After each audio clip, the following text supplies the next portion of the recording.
Oluchi sat on the cold floor of her bedroom, her hands clutching the edge of her wrapper. Another month had passed, another hope shattered, another bitter reminder that she was barren. She had married Ikenna at the age of 22, full of dreams of a happy home, filled with the laughter of children. But years passed, and the laughter never came. At first, her in-laws were patient. Then, the whispers began. Maybe she's cursed. Why hasn't she conceived yet? Ikenna should take another wife. The words stabbed at her heart, but the real pain came from Ikenna's silent suffering. He never spoke of it, never complained, but she could see it in his eyes. The longing, the disappointment. Oluchi tried everything. Herbal concussions, fasting, midnight prayers, visiting spiritualists. Nothing worked. She endured humiliation from neighbors and taunts from women in the market. Her mother-in-law grew colder. Her visits became rare. Ikenna's friends advised him to find another woman, but he refused. Oluchi is my wife, he would say firmly. God's time is the best. But how much longer could he wait? How much longer could she wait? Then, in the 20th year of her marriage, a miracle happened. One evening, she felt an unusual sickness. At first, she dismissed it as stress, but when it persisted, she visited the doctor. The words she had longed to hear for 2 decades finally came. "Madam, you are pregnant." Oluchi collapsed in tears. She could hardly believe it. She rushed home and fell into Ikenna's arms, sobbing uncontrollably. "God has remembered us," she cried. The news spread quickly. Women who once mocked her now came to congratulate her. Her mother-in-law suddenly became affectionate, bringing her foods and herbs. Ikenna was overjoyed, treating her like a fragile egg. Months later, Oluchi gave birth to a beautiful baby girl. They named her Amarachi, God's grace. From the moment Oluchi held Amarachi in her arms, she vowed never to let her suffer. This was the child she had begged the heavens for. The child she had waited 20 long years to hold. She would do anything to protect her. And so, a love too deep, too blind was born. Oluchi doted on Amarachi like a precious jewel. She barely let anyone else hold her, constantly watching over her like a mother hen. "Be careful with her," she would snap at the nanny. "If anything happens to my child, you are finished." As Amarachi grew, Oluchi's love became even more intense.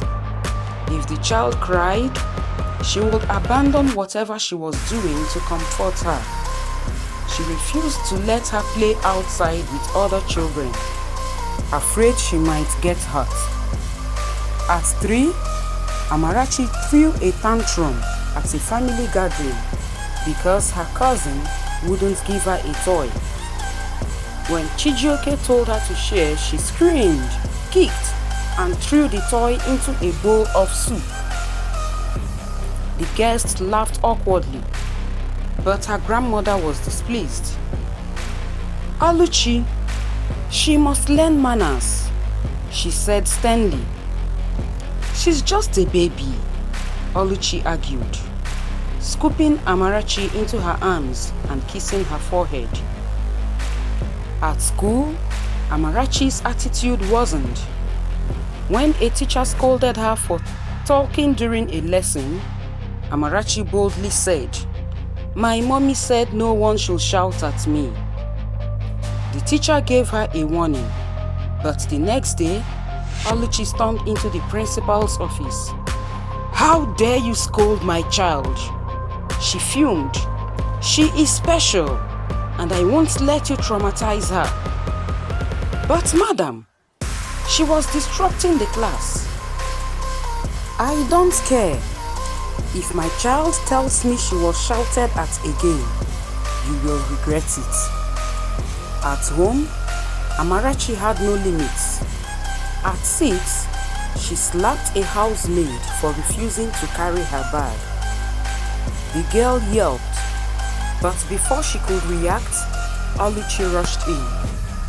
"Don't you dare touch my daughter." "But madam, I don't care. If you lay a finger on her, you are fired." Ikenna watched as all this unfold, his concern growing daily. One evening, he entered the bathroom to find Oluchi bathing Amarachi, now 8 years old. "Oluchi, she's too old for this." "Oh, stop," Oluchi laughed. "She's still my baby." Ikenna sighed. Something about their daughter's attachment worried him, but Oluchi was blind to it. She was just a child, after all, or was she? By the time Amarachi was 10, she had mastered the art of getting whatever she wanted. She knew that a single tear or a loud complaint was enough to make her mother defend her, no matter the situation. One afternoon, while playing in the compound, a neighbor's son, Obinna, refused to let Amarachi take his bicycle. Furious, she grabbed a rock and threw it at him, hitting his forehead. Blood trickled down his face as he cried out in pain. His mother rushed out. "Amarachi, what have you done?" Oluchi, who had witnessed the incident from the veranda, ran down. But instead of scolding Amarachi, she turned on Obinna's mother. "Why was your son refusing to share?" she demanded. "It is his fault for making my daughter angry." "Oluchi, she hurt my child.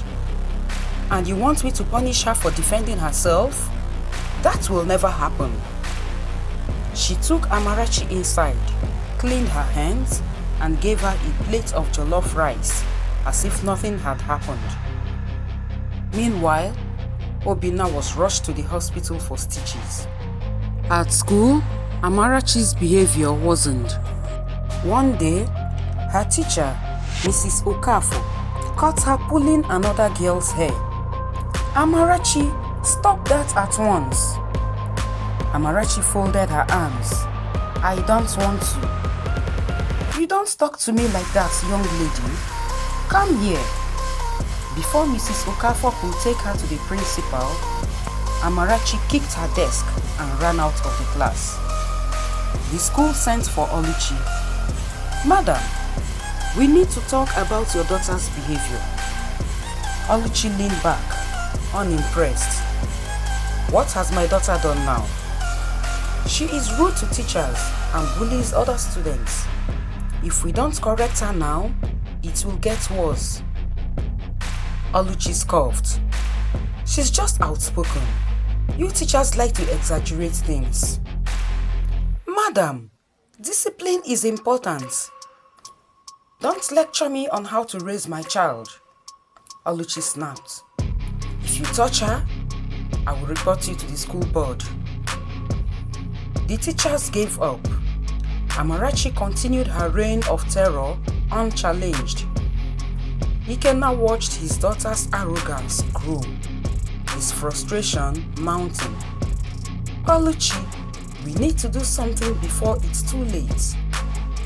Oluchi waved him off. "She's just a child." But Ikenna knew better. Their daughter was becoming a problem, and soon they would regret it. By the time Amarachi turned 12, her attachment to Oluchi had become unsettling. She followed her mother everywhere, into the kitchen, the bathroom, even to the market. If Oluchi tried to live without her, she would cry and refuse to eat. One evening, Ikenna called Oluchi aside. "This is not normal, Oluchi," he said. "She's too old to be clinging to you like this." Oluchi chuckled. "You don't understand. She just loves her mother." Ikenna sighed. "Love is fine, but she's acting like she can't survive without you. Have you noticed she barely interacts with anyone else?" Oluchi brushed it off, but the truth was becoming harder to ignore. At school, Amarachi isolated herself. She refused to join group activities, preferring to sit alone. When her classmates invited her to birthdays or study groups, she declined. "I only like being with my mommy," she would say. Her teachers noticed. "She doesn't socialize, madam," Mrs. Okafor informed Oluchi. "She doesn't even play with other girls. She just prefers my company," Oluchi replied proudly. "But that's not healthy. She needs to form relationships outside of you." Oluchi scoffed. "She's fine. Stop worrying." Things took a darker turn when Oluchi got a part-time job. For the first time, Amarachi had to spend hours without her mother. She hated it. One day, Ikenna arrived home to find the house in chaos. "What happened?" he asked the housekeeper. "Amarachi locked herself in the room, sir. She refused to eat or come out because madam went to work." Ikenna marched to Amarachi's door and knocked. "Amarachi, open this door now." "No, I want my mommy." He tried reasoning with her, but she only screamed louder. When Oluchi returned, Amarachi rushed to her, crying uncontrollably. "Don't ever leave me again," she sobbed. Oluchi hugged her. "I won't, my love. Mommy's here." Ikenna watched with deep concern. This was no longer just a mother-daughter bond. It was an obsession. By the time Amarachi turned 14, her attachment to Oluchi had become alarming. She refused to let her mother out of her sight for too long, and if Oluchi spent too much time with her father, Amarachi would sulk or throw tantrums. One evening, as the family ate dinner, Chijioke reached out to hold Oluchi's hand. "Darling, how was your day?" he asked warmly. Before Oluchi could answer, Amarachi shoved his hand away. "Don't touch my mommy," she snapped. Ikenna stared at her in shock. "Amarachi, what kind of nonsense is that?" Oluchi laughed nervously. "Oh, leave her alone. She's just being playful." "Playful?" Ikenna's face darkened. "Oluchi, this girl just disrespected me, and you're making excuses? It's not that serious." Ikenna slammed the spoon on the table. "It is serious. This is exactly the problem. You refuse to correct her." Amarachi glared at her father. "You're just jealous because mommy loves me more than you." Silence filled the room. Ikenna's heart pounded. Where had she learned to talk like that? Later that night, He confronted Oluchi in their bedroom. "This has to stop," he said firmly. "She's just close to me. What's wrong with that? She's obsessed, Oluchi. Did you hear what she said at dinner? She didn't mean it that way." Ikenna shook his head. "You are blind, Oluchi. If we don't do something now, we will regret it." But Oluchi was too deep in her love for Amarachi to see the storm brewing. The warning signs were there, but she refused to acknowledge them. By the time Amarachi turned 16, her attachment to Oluchi had become suffocating. She controlled her mother's time, dictated who she could speak to, and reacted aggressively whenever Oluchi's attention shifted to someone else, especially Chijioke. One evening, Oluchi was getting ready for a wedding. She wore a stunning blue lace dress, adjusting her hair tie in front of the mirror when Amarachi stormed into the room. "Where are you going?" Amarachi demanded. Oluchi smiled. "To my friend's wedding, my love. I won't be long." Amarachi's expression darkened. "You didn't tell me about this." "I didn't think I needed to." Oluchi chuckled, reaching for her perfume. Before she could spray it, Amarachi grabbed her wrist. "You can't go." Oluchi frowned. "What?" "Amarachi, let's go." Amarachi's grip tightened. "If you love me, you will stay." "Don't be ridiculous. It's just for a few hours." "You are abandoning me." Amarachi shrieked. "You don't love me anymore." Ikenna, hearing the commotion, rushed in. "What's going on here?" Before Oluchi could respond, Amarachi flung the perfume bottle at the mirror, shattering the glass. "She's leaving me. She doesn't love me anymore."